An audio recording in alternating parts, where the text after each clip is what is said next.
Everett Rogers was an American professor whose specialism was communication studies, and in 1962 he published his groundbreaking book Diffusion of Innovations.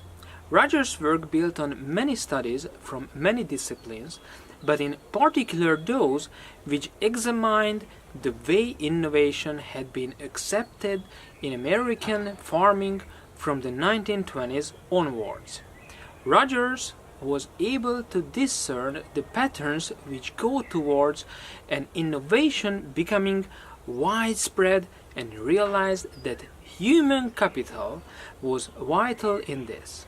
In effect, he was describing a belief rather than a provable fact at the outset of an innovation.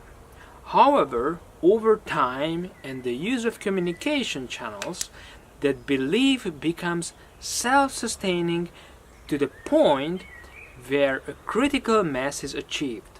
From that point onwards, the innovation can support itself. It's often pointed out that the telephone, one of the inventions which has changed the world, was of little general use until the infrastructure of telephone networks and exchanges reached its own critical mass.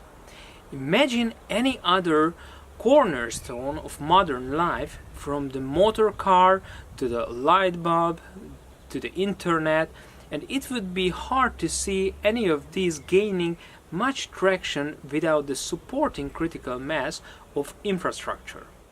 First come the innovators, the Edisons, Fords, and Alexander Graham Bells. Then come the means to make the innovation live in the world. Equally important, however, are those people who step forward at an early stage to embrace the belief in the new technology, however out there it may at first seem. In Rogers' terminology, these are the early adopters, those who see the value and benefits, sometimes despite the downsides. The early adopters of mobile telephony had to carry around huge handsets accompanied by a receiver and very heavily battery packed in a sort of suitcase. The handset was connected to this by cables, and the power supply needed to be recharged after a very short time. It seems laughable now, but let's thank all those early adopters who helped encourage and bring the critical mass at marvels of our modern smartphones. After the early adopters come the early majority, then the late majority, then finally the Laggards. These are the people who lag behind in their uptake of new technologies, and we all know someone like that. Often they are of the previous generation, but not necessarily so. My question is, where do you stand on the bell curve described by Everett Rogers? The chances are that if you are already interested in and aware of cryptocurrencies and the blockchain, then you may well be an early adopter. We are, however, already in the era of the early majority, as the whole infrastructure starts to reach critical mass.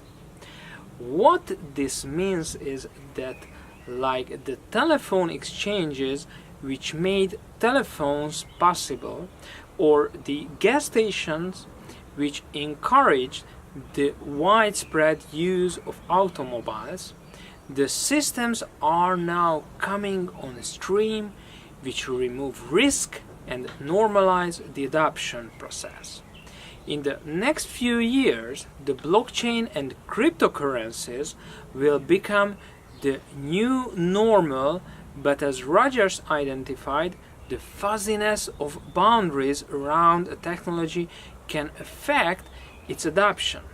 Of those factors, one of the biggest barriers is proper understanding of the technology and what it can be used to achieve, And that's why education is so important. When we understand something and can clearly see the features and benefits presented, then we can more readily adopt it. We may not become the earliest of adopters, but we can certainly get on board with the early majority and thereby reap the benefits. People who saw the commercial potential of the internet, either as early adopters or early majority, certainly benefited for their acceptance of the new paradigm. As a marketing expert and advisor specializing in initial coin offerings, one of my missions is to help with the understanding of the process we are all going through at present as an entirely new and exciting suite of technologies start to change the world we live in. By spreading the word and doing all I can to help educate individuals and businesses, I want to make sure that you don't get stuck as a laggard at the wrong end of Rogers' bell curve.